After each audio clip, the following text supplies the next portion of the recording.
At dahil mahaba nga po yung video na to, yung nakaraang video at saka po ito ay iisa lang, pinagdalawa ko lang dahil sobra haba po. Masyado po kayong maiinip kapag isang video lang yung ginawa ko. Kaya po ang ginawa ko ngayon, pinagdalawa ko. Ito na po yung continuation ng nakaraang video ko na niripat ko po yung dalawang Doritis. Sa ngayon po, ang iriripat ko po ngayon ay yung tatlo pong Dendrobium orchids na King Dragon. Tara, mag-start na po ako na magripat ng mga King Dragon. Yan, dito naman tayo sa clay pot at iriripat naman natin tong mga King Dragon na Dendrobium orchids. Ayan, kung mapapansin nyo, nagkakaroon na sila ng cakeys dito sa baba o yung shoot na tinatawag. Yung iba shoot ang tawag nila kapag dito lumabas sa baba. Kapag dito sa cane lumabas yung pinaka baby nila, cakeys daw yung tawag doon. Yan, ito hindi ko natatanggalin yung pinaka pating media niya. Babawasan ko lang ng ugat. Kasi maliit lang naman to kapag nilagay ko dito. Kapag nabulok to, hindi naman makakaapekto sa ugat nila.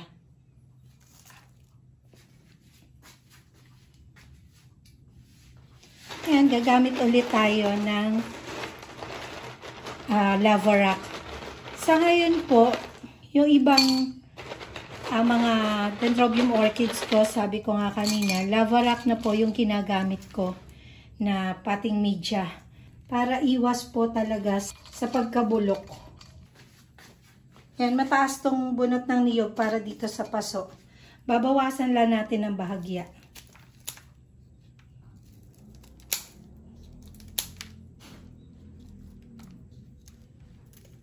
At binawasan ko rin po ng ugat.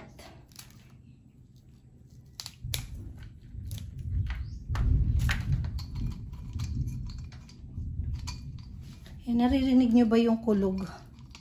Dito na ako nag-video sa loob dahil may bagyo nga.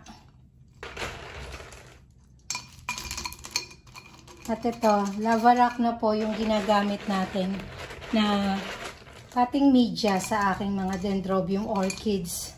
Yan, titingnan pa rin naman po natin yung resulta ng paggamit ko ng lava rock. Kasi yung iba, sinasabi po yung minsan may nakausap ako sa Golden Bloom. Nung minsan, isa siyang reseller sa Golden Bloom, lalaki siya. Kapag daw ang ginamit ay uling, kapag tag-araw daw, umiinit yung uling, kaya nasasaktan daw yung ugat ng mga orchids. Ngayon, hinanapan ko sila ng kung paano hindi iinit yung mga lava rock at saka yung uling kapag ito yung ginamit na pating media. Ang naisip ko po na ilagay sa ibabaw kapag tag-init ay yung mga coco cubes. Yan, lalagyan ko naman yung ibabaw nila para kapag tag-araw lang po yun tapos kapag tag-ulan, pwede kong tanggalin yung mga coco cubes dun sa ibabaw. Kasi napakahirap po kapag ganito na tag-ulan, talaga pong kapag nababad yung mga orchids, talaga pong namamatay. Nagdidilaw po yung mga cane na yan, pati mga dahon. Ang hirap po talaga. Ang dami ko nang namatay ngayon. Dahil nga po, simula nung naging busy kami, naalagaan naman yon na didiligan naman sila, pero hindi ko nalalagyan ng fertilizer. Ito nga po palang mga mga clay pot na yan, nilinis ko na po yan bago ko gamitin. Dito sa atin, yung iba talaga, o kahit ako, tagal ko nang nag-aalaga ng orchids, kahit Dendrobium orchids, namamatayan pa rin po ako. Kagaya ngayon, ng tag-araw, ang dami. Yan, ito nakalimutan ko. Ito, yung una ko pala na iniripat Ang ID niyan ay King Dragon Lady Pink. Lalagay natin dito para alam natin kung ano yung ID. Ayan, may ID na. Tapos dito, ayan, kung mapapansin nyo ulit, yan, meron na namang bagong shoot. Hindi lang po, mabilis lumaki yung pinaka-shoot na to dahil magkakadikit nga po sila doon at hindi sila naaarawan. Bali, itinabi ko lang to sa mga Phalaenopsis orchids doon sa gilid. Walang araw talaga sila na natatanggap, kundi yung bright light lang. Yan, tatanggalan ulit natin yung pinakailalim. May nagtanong din po sa akin, yung tinatanggal ko daw na yung potting media na, unang potting media ng mga Dendrobium orchids, pag nagtanggal daw po ako, saan daw po ko nilalagay o nagagamit pa raw ba yung mga tinanggal ko na coco cubes o yung mga bunot ng niyog na pabulok na. Ang ginagawa ko po, nilalagay ko po yon sa puno ng kamyas doon sa likod.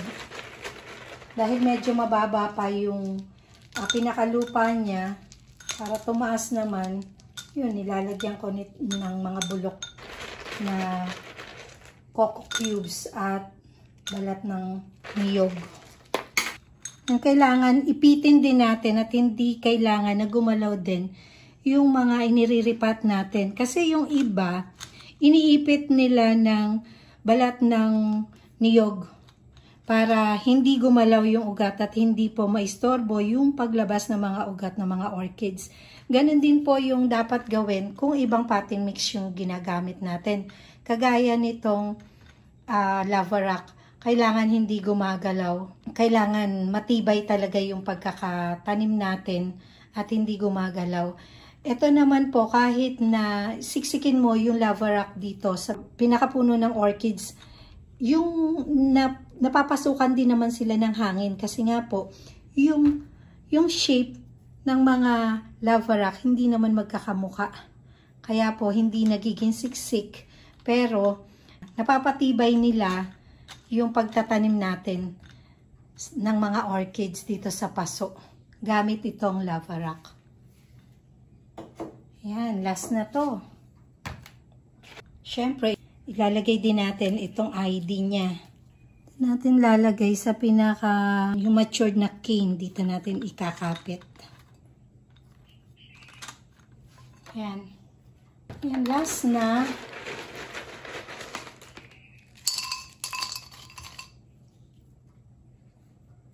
Ito, tatanggalan ulit natin. Babawasan ulit natin yung pinakailalim.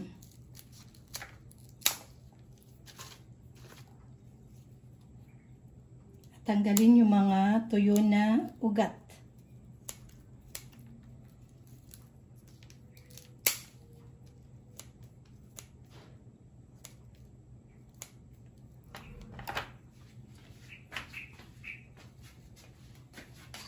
Siya nga po pala, dumating na po dito sa aming bakuran yung mga driftwood na galing sa Hagunoy. Yung pinakita ko sa inyo nung minsan nag-video ako doon sa Hagunoy. Nandito na po. Pakikita ko po sa inyo sa mga susunod na video. Bale, 12 pieces po na driftwood yung bago kong driftwood dito. Kaya lang, pag maraming driftwood, kailangan maraming orchids. Kaya lang, ilalagay ko doon yung mga dati ko na orchids para hindi na ako bumili ng marami. Kaya lang, sa dami nun, 12 pieces, marami talagang kailangan na orchids. Ano, maganda yung mga seedlings na to eh. Mga seedlings sila pero ang daming cane. Walong cane na sa seedlings na to. Meron pa akong mga seedlings doon na binili dati na hindi pa nairiripat. Bala ko na ilagay doon sa mga driftwood. Kasi para mas magandang alagaan yung mga seedlings kaysa doon sa mga mother plant na. Kasi kapag mother plant na, parang madali nang mamatay. Lalo na galing sila sa mga farm na laging nag-i-spray ng pampabulaklak. Pagdating sa atin, parang ang dali-dali na nilang mamatay. Parang naubos na yung energy nila. Yun yung napapansin ko kapag bumibili ako ng mga mother plant na mga Dendrobium orchids. Talagang mabilis sila mamatay. Yan, tapos na. Lagay ko na lang itong natitira na ID. King Dragon Kitty. Siguro maganda yung bulaklak nito. Hindi ko pa nasa-search eh. Yan, ito si King Dragon Kitty. Yan, tapos na. Ito na po, natapos ko na nairipat itong dalawang klase ng orchids, yung Doritis at saka itong mga King Dragon na Dendrobium orchids. Yan, ito, kung mapapansin nyo, yan, more on hydroton yung ginamit ko dito sa aking seedlings ng Doritis. Abangan natin at i-update ko po ulit kayo sa mga resulta kung maganda ba yung paggamit natin ng more on Lava-Rock at saka hydroton. Tapos, dito naman, ayan, yung tatlong King Dragon na iniripat din natin. Mga seedlings lang po to, pero ang daming cane. Bawat isa. Ang ginamit ko lang po dito na potting media ay Lava-Rock. I-update ko po kayo kung ano yung magiging resulta para po sa mga mahihilig po sa orchids na problema din yung nabubulok, namamatay yung mga orchids nila kapag tag-ulan, lalo na yung mga Dendrobium orchids. Ito na po at natapos na yung paglilipat ko. Bago ko po tapusin itong aking video, ay magpapasalamat po muna ulit ako sa mga subscribers, sa mga friend ko sa YouTube, sa mga napadaan lang at pinanonood ng buo ang aking mga video at hindi po ini-skip yung ads.